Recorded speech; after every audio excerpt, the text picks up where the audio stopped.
katotohanan po na hindi lang po nagpapagaling ng karamdaman, katotohanan po na nagpapalakas, nagbibigay po ng pag-asa at lalo na po yung katotohanan, nagbibigay po ng kaligtasan. Samahan mo po kami, ingatan mo po kami.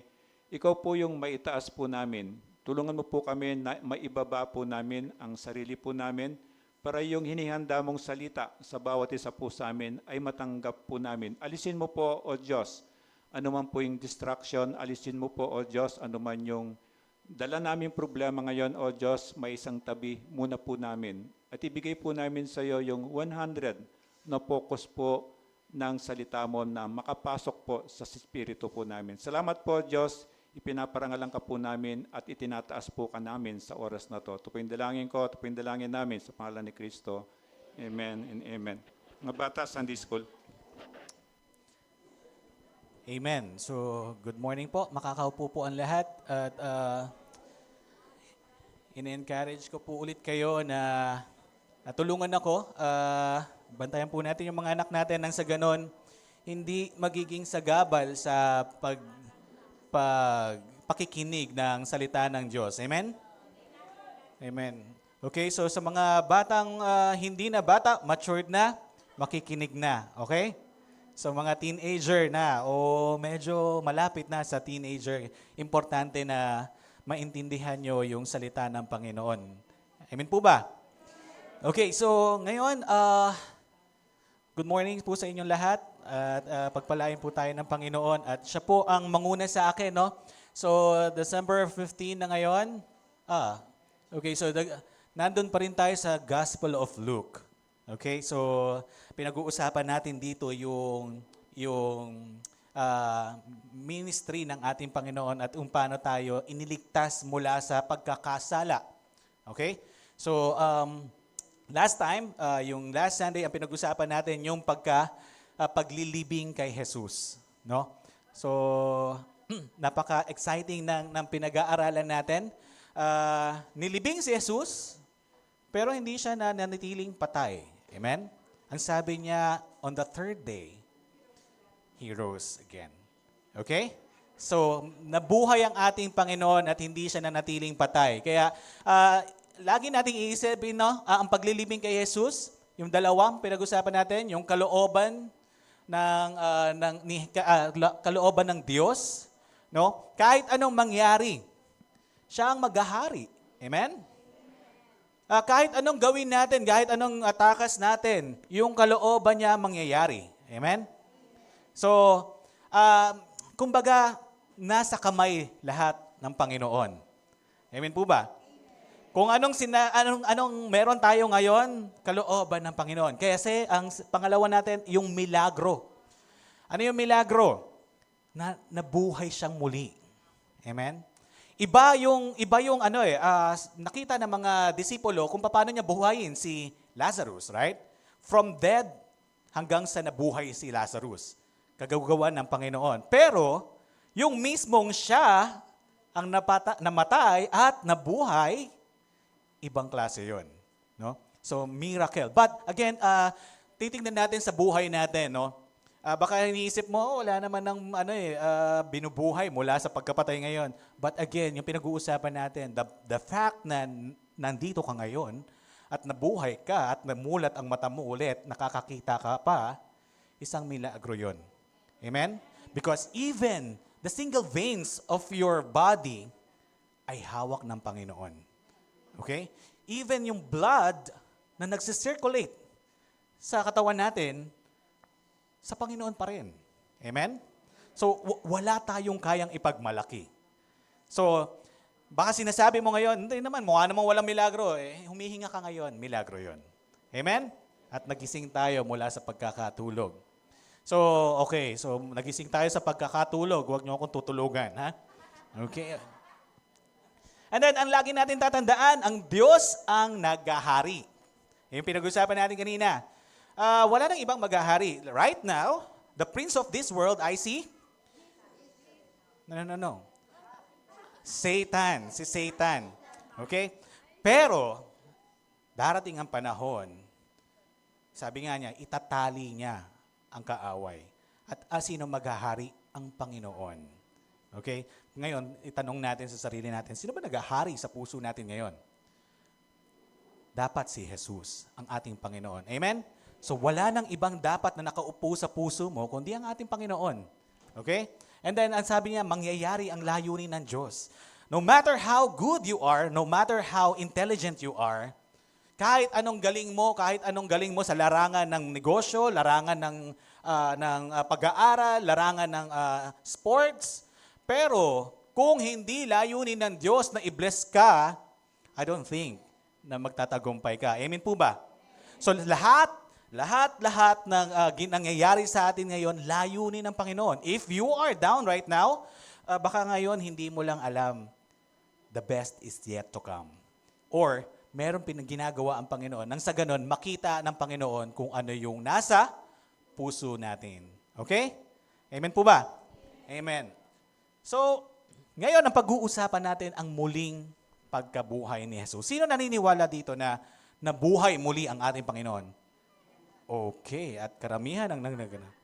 At natutuwa ako at maraming na naniniwala. And then, naniniwala ba kayo na pag nagdarasal kayo, buhay ang Panginoon at naririnig niya kayo?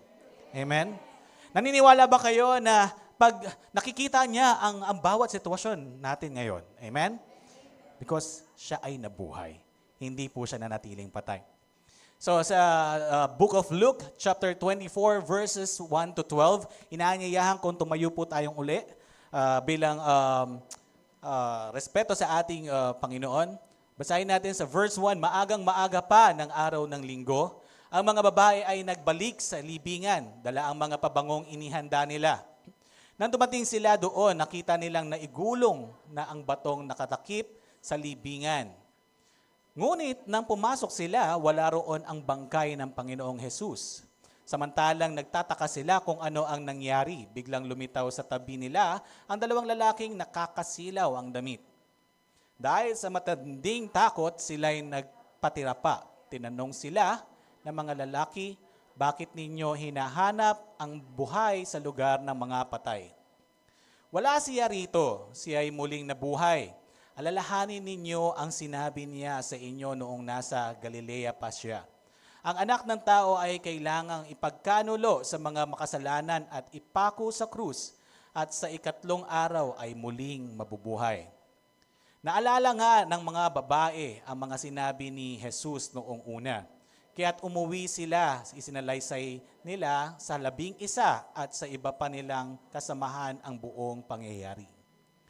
Ang mga babaeng ito'y sina Maria Magdalena, Juana, at Maria na ina ni Santiago.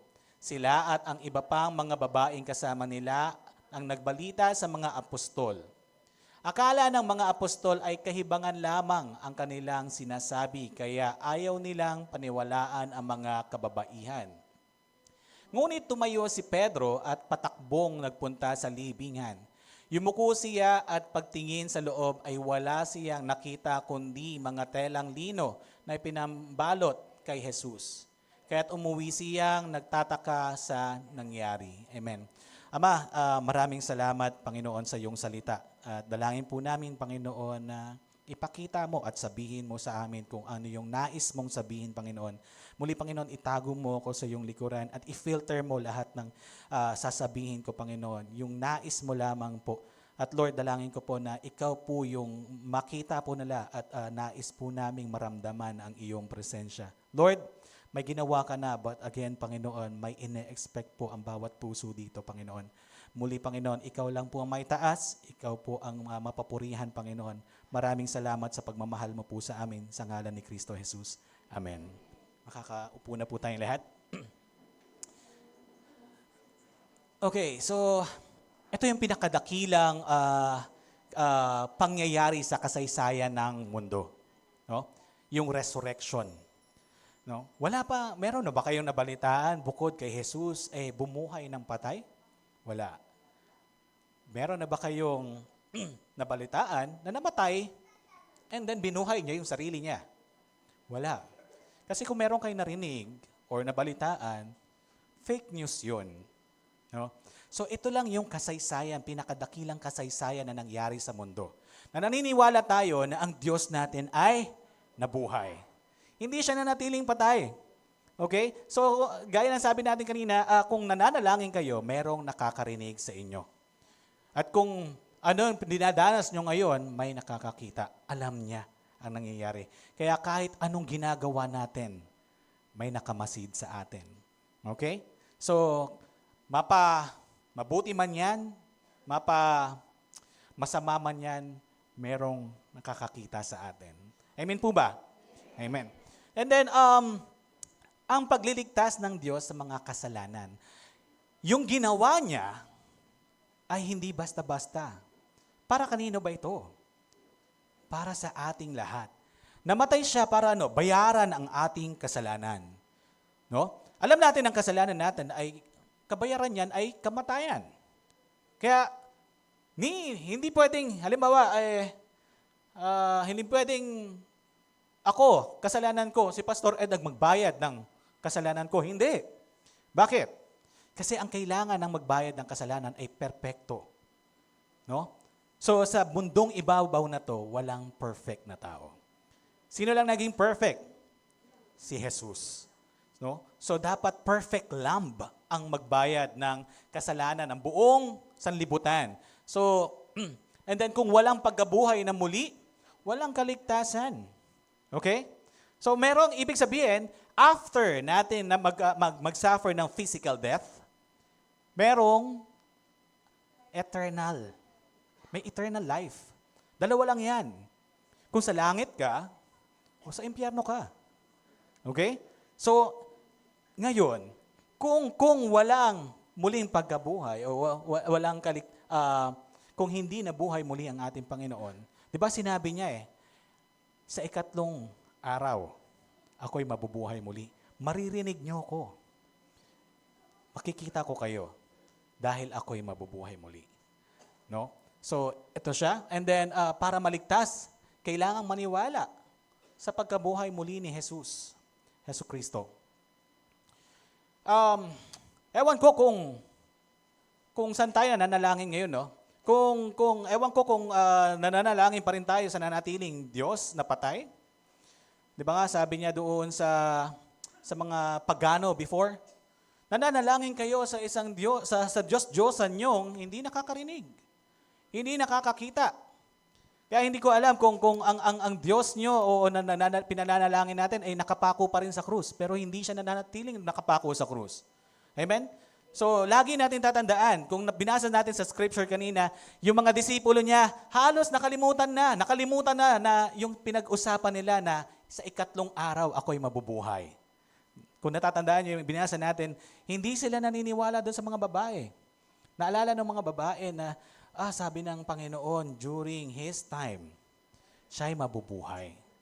But I believe and I hope and I pray ngayon, sana alam natin, yung pinananalangin natin ay buhay na Diyos. Okay? Amen. And then, ito ang panulukan at pundasyon ng Ebanghelyo o magandang balita. So, ito yung yung gospel na tinatawag natin, ma-share natin. Dahil ito yung pinto ng pangwalang hanggan sa langit o sa Hades o impyerno. Ito yung pinag-uusapan natin kanina. Saan tayo mapupunta? Dalawa lang yan. Walang in-between. Impyerno o langit. The question is, maniniwala ka ba? Maniniwala ka ba na si Diyos, ang Panginoong Jesus ay nabuhay? Naniniwala ka ba na si Jesus ay iyong Diyos at tagapagligtas? Naniniwala ka ba na binayaran niya ang kasalanan natin? At naniniwala ka ba na eventually siya makakasama mo sa paraiso? Amen po ba? Amen. So kung tayo ay naniniwala, yung faith natin, sabi nga nila, kahit man lang kasing siliit ng buto ng mustasa ang pananampalataya mo, siya ang maghahatid sa iyo. Okay? So, sa piling ng ating Panginoon. Okay? So, paano kaya kung walang pagkabuhay na muli? Kung walang pagkabuhay na muli, pwede na tayo mag-uwian. Wala na, hindi na kailangan ito. Amen? Hindi na kailangan pumunta kayo ng every Sunday dito. Walang pagkabuhay na muli kasi wala nang kabuluhan. Okay? So, ito ang katunayan na after physical death, merong pagkabuhay muli. Okay? So, wala nang sense ito. Pwede na natin buksan ang pintuan at mag-uwian na tayo. Okay po ba? So, so sabi nga sa John chapter 14 verse 19, kaunting panahon na lamang at hindi na ako makikita ng sanlibutan ito. Ngunit ako'y makikita ninyo sapagkat buhay ako, mabubuhay rin kayo. Okay? Katunayan na after physical death, merong pagkabuhay muli. Okay? So, may takot tayo. Tama? Sino natatakot dito mamatay? Meron? Okay. Merong natatakot mamatay. But some of you, sinong hindi natatakot mamatay? Maraming hindi natatakot mamatay. Why? Because their faith, nananampalataya sila na after death, sa langit sila pupunta. Amen? So I believe, or I hope, every one of us here, na pagka namatay tayo, sure tayo, sa langit tayo pupunta. If you have that kind of faith, sabi nga nila, di ba? Kahit buto ng mustasa lang, yung kaliit, yung pananampalataya mo, sino mag-grow nun? Ang Panginoon. Ang kailangan lang, maniwala tayo, Panginoon. Gusto ko, pagka namatay ako, doon ako sa langit eh. Panginoon, gusto ko, pagka namatay ako, gusto ko kasama kita eh. Amen? Yes, nakakatakot siguro mamatay, pero siguro doon sa pain na pwede mong ikamatay. Pero yung namamatay ka bilang Kristiyano, hindi nakakatakot yun. Why? Dahil makakapiling mo ang Panginoon. Si Brother Edgardo, malaki ang pananampalataya natin na nasa langit siya. Kasama niya ang ating Panginoon. Ang sabi doon, wala nang hapis, wala nang hirap. Sa piling ng Diyos na mayaman. Amen? Amen. So, merong pagkabuhay. And then dumating si Kristo para kanino? Para sa ating lahat. Amen? Sabi niya, anong kinakanta natin? He came to seek and save the lost. No? Hanapin niya yung nawawala at iligtas niya. So that's the main reason kung bakit bumunta ang Panginoon sa mundong ito. Para kanino? Sa atin. And then you are able to claim it. Lord, thank you dahil sa akin pumunta ka at binaba mo ang sarili mo sa amin nang sa ganun maabot mo kami. Amen?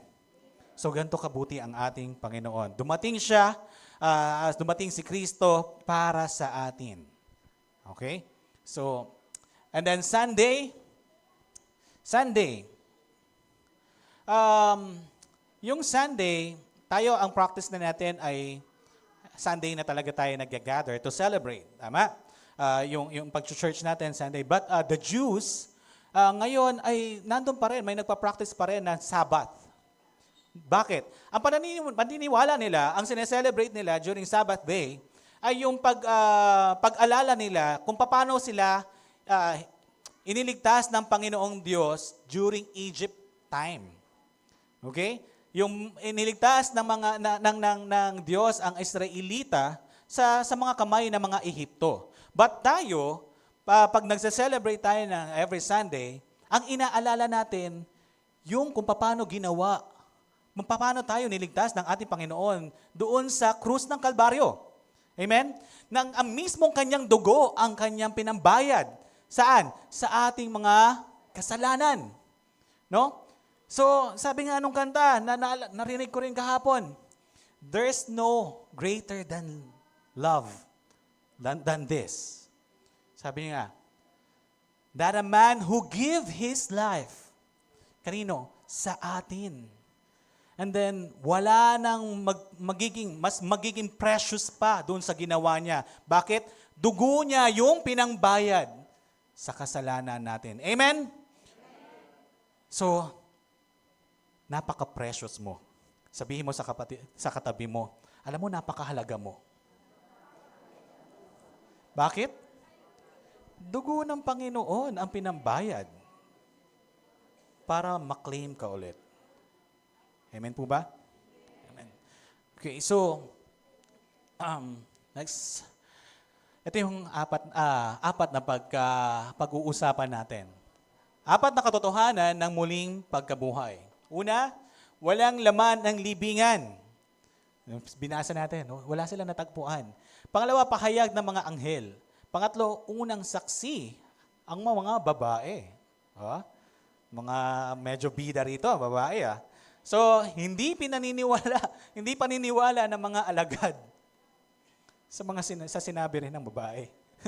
Okay, so ito yung apat na pag-uusapan natin. So sabi, ang una, walang laman ang libingan. Sabi sa verse 1, maagang-maaga pa ng araw ng linggo, ang mga babae ay nagbalik sa libingan, dala ang mga pabangong inihanda nila. Take note, nahihanda na nila. This day is linggo. Okay? So, ang linggo, ang sinasabi natin, santabi muna yung trabaho. Ano sinasabi natin? Magsimba tayo. Gumawa tayo ng kabutihan. Alalahatin natin ang ating Panginoon. Amen?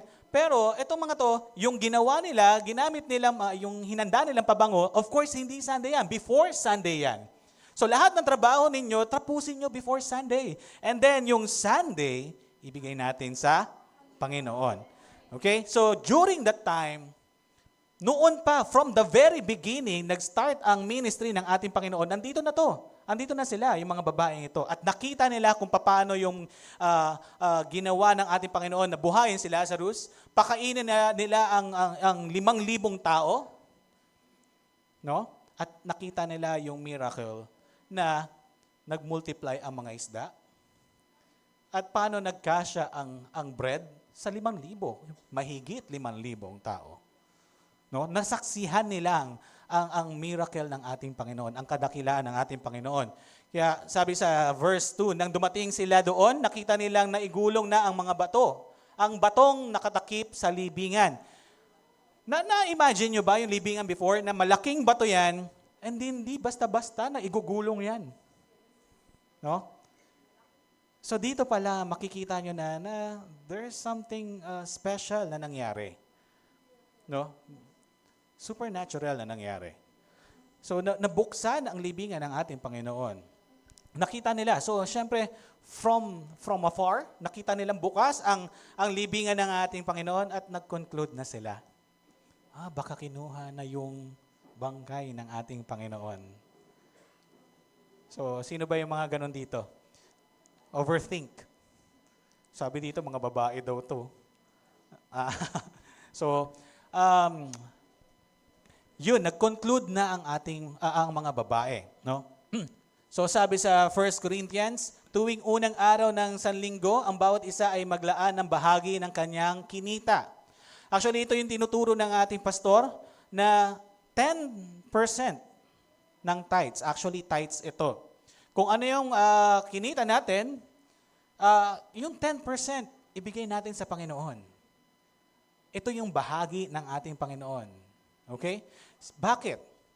Lahat ng meron tayo ay galing sa Kanya. Even our job, galing sa Kanya.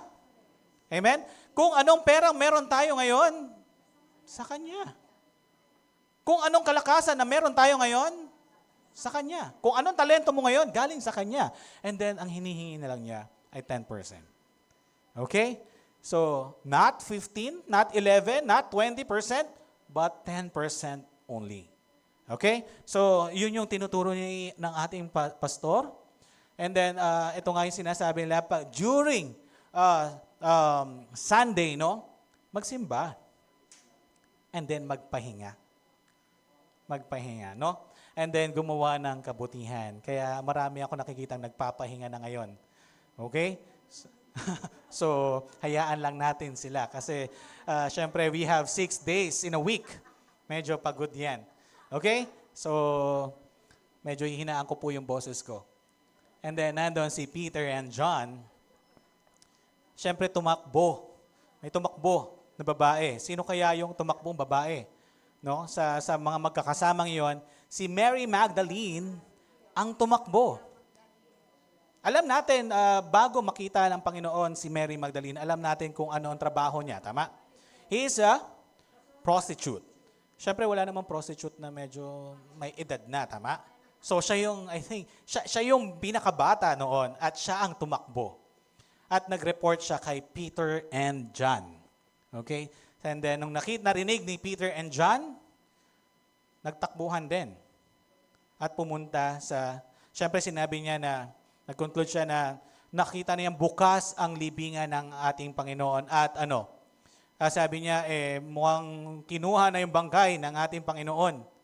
And then narinig o natanggap nila ang information ni Peter and John at tumakbo na sila. Sino kaya nanalo? Nauna? Oh, magaling si John ang nauna. Pero sino unang pumasok? Si Peter. Yan. Si John ang unang naka-reach nung libingan, pero si Peter ang unang pumasok. Okay, so sabi nila, ngunit nang pumasok sila, wala roon ang bangkay ng Panginoong Jesus.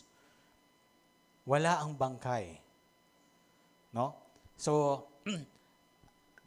nag-iisip na sila. Anong nangyari?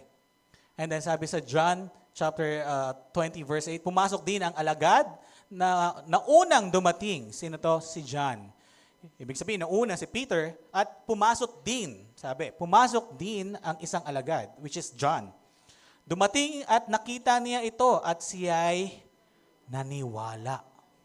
Naniwala na ano? Na muling nabuhay. Nauna si John. Nauna si John na dumating sa libingan. Apo. Ayun. So nauna si John. Si John na pumunta ng libingan. And then sabi, naniwala siya. Naniwala si John. Okay? So, naniwala si John na muling nabuhay ang ating Panginoon. Amen? So, ngayon, the question is, do you believe na naniwala ang ating, nabuhay muli ang ating Panginoon? No? So, gaya ng pinag-usapan natin kanina, I don't know kung you keep on praying to the God na tingin mo nakapako pa rin sa krus. O yung Panginoon mo na nakahimlay, hindi po siya nanatiling ganon. Ang Diyos natin ay nabuhay. At hanggang ngayon, ginagawa niya ang pagka-Diyos niya sa atin. Amen po ba? Amen. And then,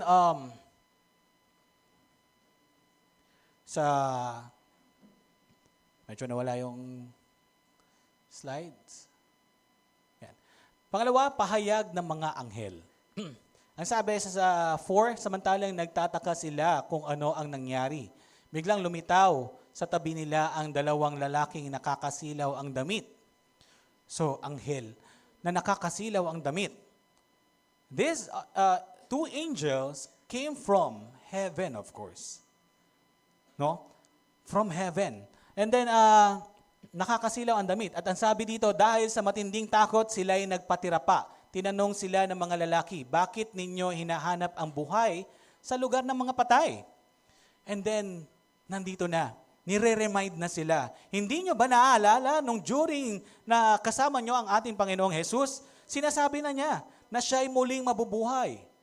But you are acting as if na hindi totoo ang sinasabi ng ating Panginoon. Pinaalala ng anghel sa kanila na hindi nyo ba naaalala? Sinabi ng Panginoong Jesus na on the 3rd day, mabubuhay ako. Pero anong nangyari sa dalawa? As if na hindi nila pinaniwalaan. No. And then this is the sad reality. Marami tayong naririnig dito. Pero, minsan pinipili lang natin ang pinaniniwalaan natin. Marami tayong natututunan, pero pinipili lang natin kung ano yung susundin natin. Amen? So, paniwalaan natin kung anong sinabi ng ating Panginoon. Napaka-importante ng salita ng Diyos. Amen po ba? Bakit? If you are praying with God, you are talking to God, right? Kung kayo ay nananalangin, kinakausap nyo ang Panginoon. Pero para ikaw ay malaman mo kung anong sagot ng ating Panginoon, kailangan alam mo ang salita ng Panginoon. Amen? The question is, binubuklat ba natin ang Biblia natin? Napaka-importante. If you want to know the truth, you need to go back to the Word. Ano yung Word? Yung salita ng ating Panginoon. We have to go back sa Bible. Hindi porket na nagsasalita kami dito at binasa natin yan, baka tama na. Tao pa rin kami na nagkakamali at we have to go back to the truth. Ano ang truth? Yung salita ng ating Panginoon. And then, ang pinag-uusapan natin dito, naniniwala ka ba? Amen? Amen. So, sabi dito sa verses 6 to 7, wala siya rito, siya'y muling nabuhay. Alalahanin ninyo ang sinabi niya sa inyo noong nasa Galilea pa siya. Ang anak ng tao ay kailangang ipagkanulo sa mga makasalanan at ipako sa krus at sa ikatlong araw ay muling mabubuhay. No? This is the prophecy of Isaiah. Sa Old Testament, lahat ng nangyari, lahat ng prophecy ng Old Testament ay nangyari na. No? Kaya nga ang sabi ng ating Panginoon nung nandun siya sa krus ng Kalbaryo, nung nakapako siya sa krus, it is finished. Tapos na po. Bakit? Napagtagampayan na niya. At na-redeem na niya. Sino? Tayo, mga anak niya. Amen? So lahat ng hula ng Old Testament ay nangyari na. And then sabi dito, ipagkanulo siya sa mga makasalanan. Siya ang tumanggap ng hirap, sakit, suntok, tadyak, sipa, at yung ang isang pinakaano dito yung dinuraan ka pa, yung hinubaran ka, wala kang saplot, and again, yung latigo na pagkahatak mo kasama ang laman at makikita na ang buto. Sino dapat ito? Tayo dapat. Pero ang inako ng Panginoon, yung bakit? Kailangan ay kung tayo ay mariredeem, kung tayo ay mailigtas, there should be shedding of blood. Hindi pwedeng blood ng kung sino-sino lang. Amen po ba? So, kailangan yung precious blood. Kanino yon? Sa ating Panginoong Jesus lamang. Amen? Amen. So, ito po yun. But again, hindi siya nanatili doon. Di ba? Pagka namatay na, di ba? Chinek pa nga nung nandun siya sa krus, chinek pa nga kung buhay pa ba siya o hindi. Bakit? Meron pang tinusok sa kanya, tama? And then, ang proof doon kung siya ay patay na talaga, kailangan merong anong lalabas? Hindi na dugo, tubig. No? So, ito na yon. And then, proof na siya ay namatay nung nandun siya sa krus. Okay? So, ito yun. And then, pero, ang sabi niya, ikatlong araw muli ako mabubuhay. Yan. And then, sa pangatlo, unang saksi ang mga babae. Sabi dito sa verses 8 to 9, naalala nga ng mga babae ang mga sinabi ni Jesus noong una. Kaya't umuwi sila at isinalaysay nila sa 11 at sa iba pa nilang mga kasamahan ang buong pangyayari. So naalala nila.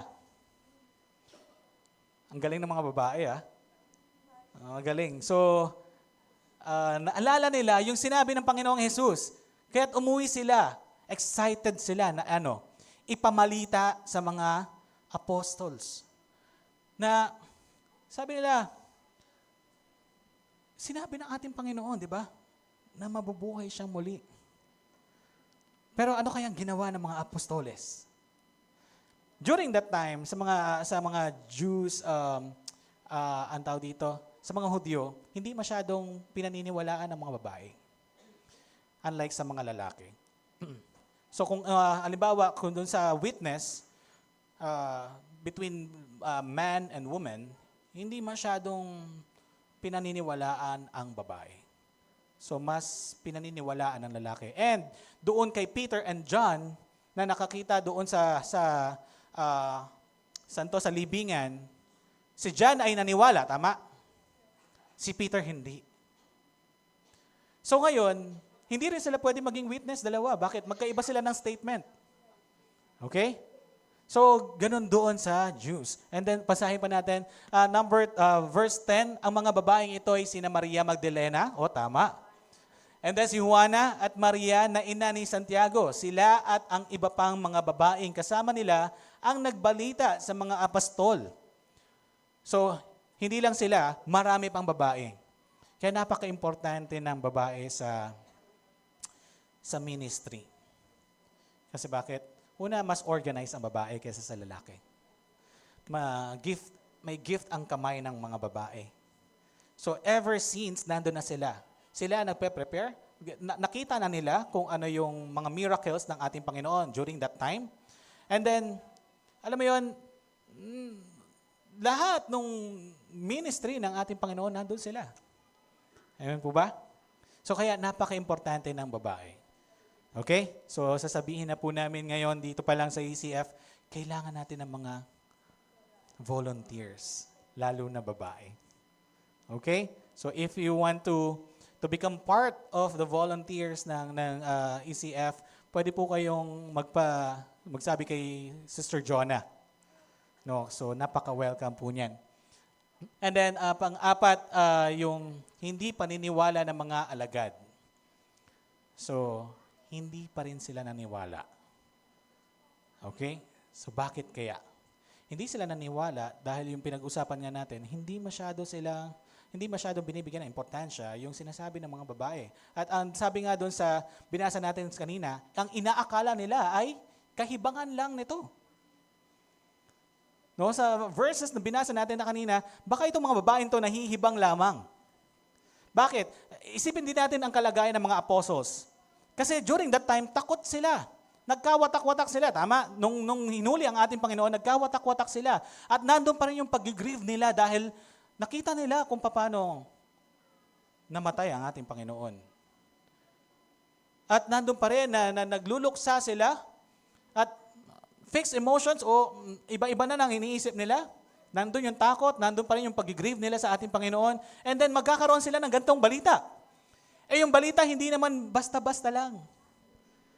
Ang binalita ng mga babaeng ito ay ang Panginoon natin ay natataalala nila na during Jesus' time, nakasama natin ay sabi ng Panginoon, on the third day, mabubuhay ako. So, di ba, hindi siya basta-basta. So, but again, sabi dito sa verse 11, akala ng mga apostol ay kahibangan lamang ang kanilang sinasabi, kaya ayaw nilang paniwalaan ang mga kababaihan.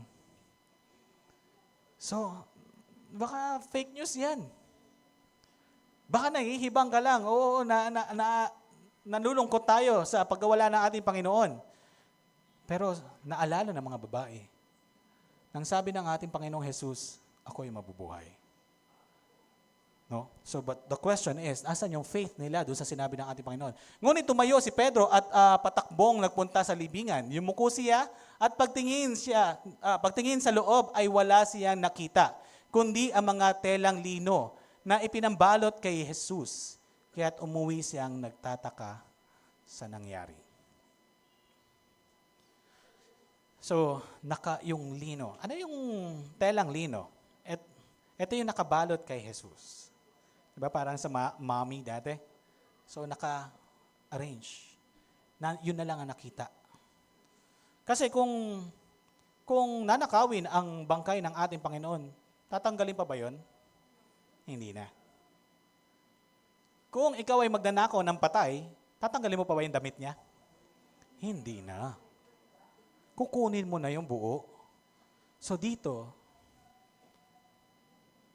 makikita natin, katunayan na siya ay nabuhay. Amen? Hindi siya ninakaw. Hindi siya kung saan dinala. Siya mismo ay nabuhay. Gaya ng sabi ng anghel kanina, na wala na rito. Huwag mong hanapin ang buhay sa libingan ng mga patay. Okay? So, napansin nyo kung ano yung mga reminder na sa mga apostles, may dalawang anghel. And then nagpatira pa nga sila dahil nakakasilaw na mga anyo nito. 'Di ba? Ganun ang Panginoon. 'Di ba? Sabi ni ng Panginoon, pag ako'y bumaba, every knee shall bow. Kahit ayaw mong lumuhod, ikaw ay mapapaluhod. Bakit? Dakila ang ating Panginoon. Walang ibang nang dadakila pa sa Kanya. Kaya lahat tayo mapapaluhod. Kahit ayaw mong lumuhod, yung tuhod mo kusang luluhod. Amen po ba? Amen. So, ito po siya. And then, umuwi siyang nagtataka. Nagtataka. Hindi pa rin siya naniniwala. And then, sabi niya dito, hindi pa namin nakita. Ang nature ng tao ay to cease to believe. But ang requirement ng pananampalataya ay you believe kahit hindi mo pa nakikita. Sino na nakakita ng ating Panginoon? Wala. Pero naniniwala kang may buhay na Diyos. Amen? And then this is faith. Naniniwala ka na buhay ang ating Diyos kahit hindi mo pa siya nakikita. Naniniwala ka na sa sinasabi niya, sa word niya. Ang sabi ng Panginoon, if you forgive, ikaw ay patatawarin. Amen? Kung ikaw ay naging mapagbigay, you will be blessed. Amen? O baka naman hindi, baka pag nagbigay ako, maubusan na ako. Ganun ba tayo? Hindi, anong papatawarin? Hindi kita papatawarin.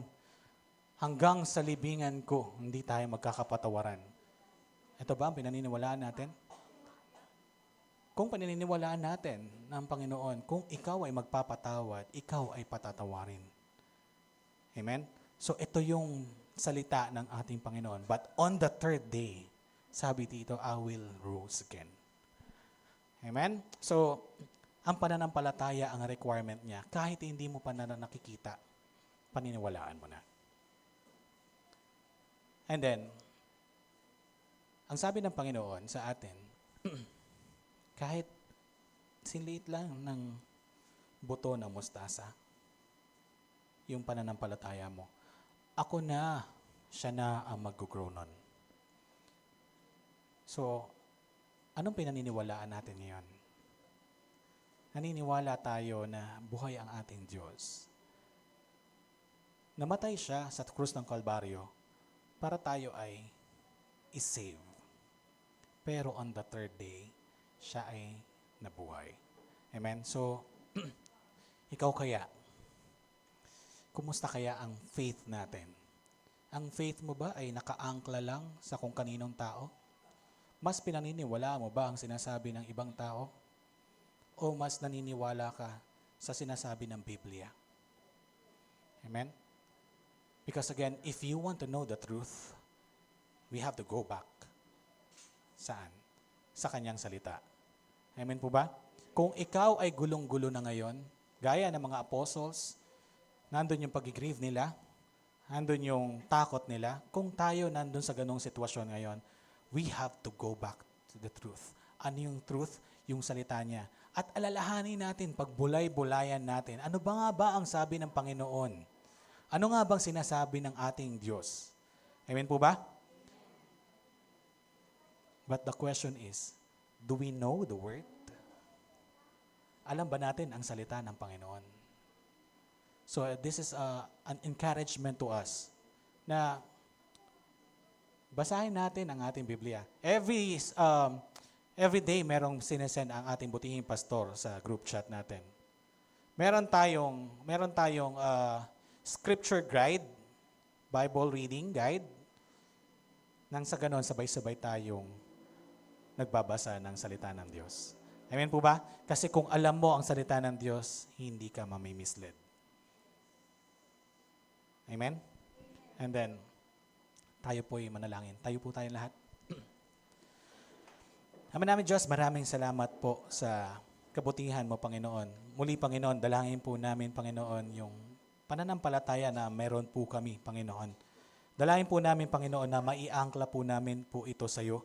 At ikaw po yung makita po namin, Panginoon. At Lord, maging sandigan po namin ang iyong salita, Panginoon. Nang sa ganon, hindi po kami mamimisled. Lord, alam mo ang bawat sitwasyon namin, Panginoon. Alam mo ang bawat senaryo ng buhay po namin. Wala po kami maitatago sa iyo. But again, Lord God, nananampalataya kami na lagi ka pong nandyan sa amin, Panginoon. Nandun kami na gulong-gulo na, Panginoon. Nandun kami na hindi na namin alam kung anong dapat namin gawin, Panginoon. But yung pananampalataya namin sa iyo, Panginoon, na alam namin na hindi mo kami pababayaan. Ano man ang mangyari, Panginoon, hindi mo kami bibitawan. Lord, ikaw yung pinaniniwalaan naming Diyos. Alam po namin na hindi nalilingid sa iyo ang bawat sitwasyon ng bawat isa, Panginoon. Alam mo po ang puso po namin, Panginoon. Alam mo po ang mga dinadanas po namin. Alam mo po ang kinakaharap po namin. But with faith, Panginoon, yung faith po namin sa pananampalataya po namin sa iyo, Panginoon, ikaw po ang magliligtas po sa amin. Kahit ano pa yan, Panginoon, ang layunin mo po nawa ang mangyari po sa amin.